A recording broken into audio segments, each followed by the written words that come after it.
Hi guys, Martin from Belief. In this video we're going to look at how to set up birthday SMS and calendar notifications. Now the birthday SMS is, as you would expect, it's an SMS that's sent to somebody on their birthday, and the calendar notification is sent to you, your birthday calendar in Microsoft Outlook, about a week before their birthday, and it provides details of their birthday, phone number, email address, and other pertinent information. Only those contacts that are registered for that type of contact will be sent to your calendar, and certainly you have to specifically define whether an individual receives a text message or not. So there are plenty of links within the CRM module. There's actually a couple of bits and pieces to do within the social module as well. I'll talk about those in another video. But primarily you access this from the SMS module. So select SMS from the primary menu across to the far right hand side. It's kind of a hidden module. It's one of 1,000. So we'll select the little birthday cake here on the right hand side, birthday SMS, and that takes us to the primary birthday SMS panel. So you have to set up specific messages for these birthday texts. So we've got the default message, which is a milestone birthday, if you like. So 30, 40, 50 and 60, we send very specific messages. We should really add a 70 there, and I might do so because people are holding their mortgages and working a lot longer than they once did. So the reason we have 3 standard messages is because there are cases where individuals will only ever receive that text from you, and you don't want the same message 2 times in a row. So every 3 years, go through and update your birthday text messages, make them look a little different so they appear more genuine. The same message over and over is utterly disingenuous. So we're going to assign a specific number from our pool of registered Telstra numbers to the SMS module. We're going to create these messages and save.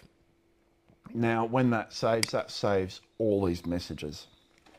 So the 30, 40, 50 and 60. Try and keep within the allotted character count. That just avoids having to pay for an additional text, which then becomes a premium SMS or an MMS message, which carries additional charges. Now, to activate this module, click this button here, birthdays inactive, click to enable. We'll enable that.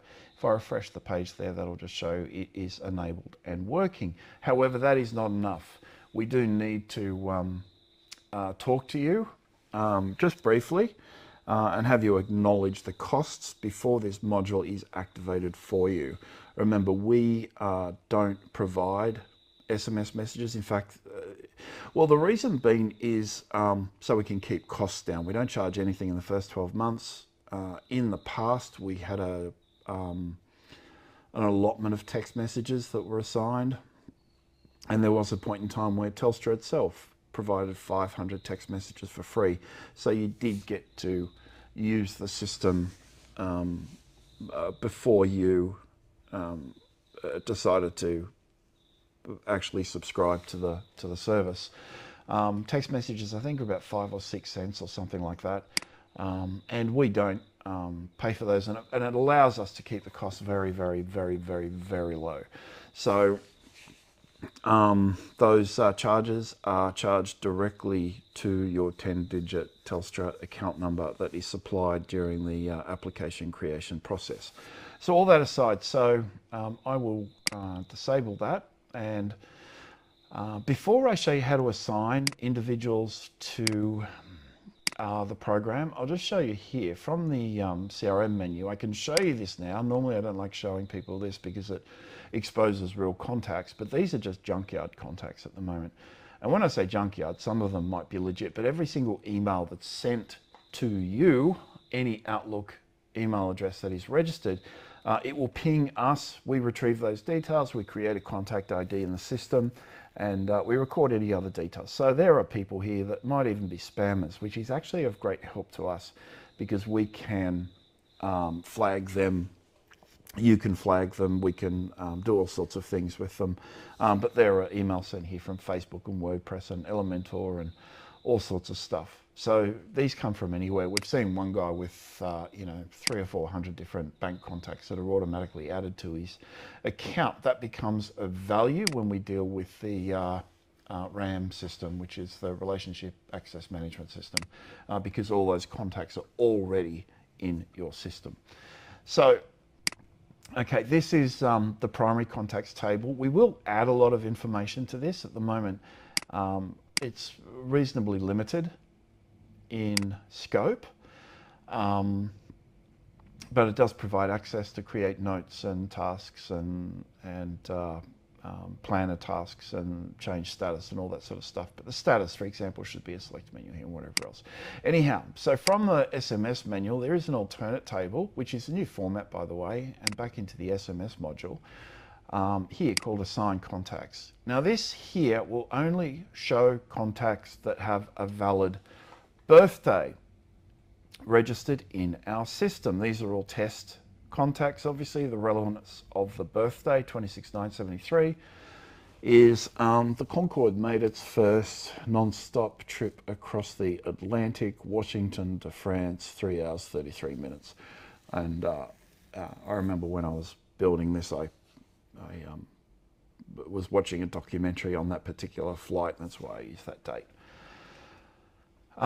Okay, so you've got two toggle switches here, calendar and SMS. If you want this individual, assume you have the system enabled. If you want this individual to receive an SMS, you just toggle these to on. When you come back, obviously, they'll be on. If you want to receive a calendar notification sent to your birthday calendars or calendar, then select those two on.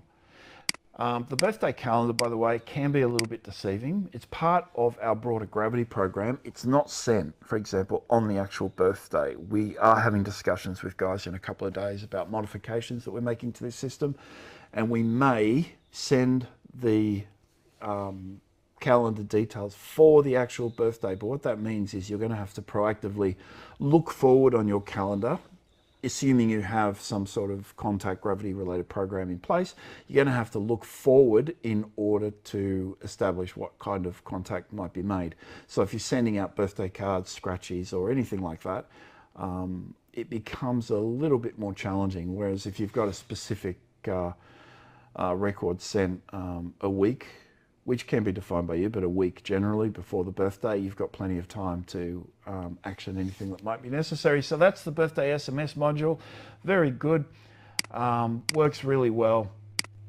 It sent thousands and thousands of text messages. In fact, I'm just looking here at the stats. In the time we've been talking, it's already sent to,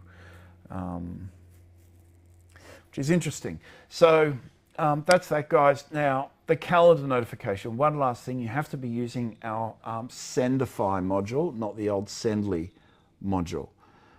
If your social media system hasn't been upgraded, then the calendar feature will not function.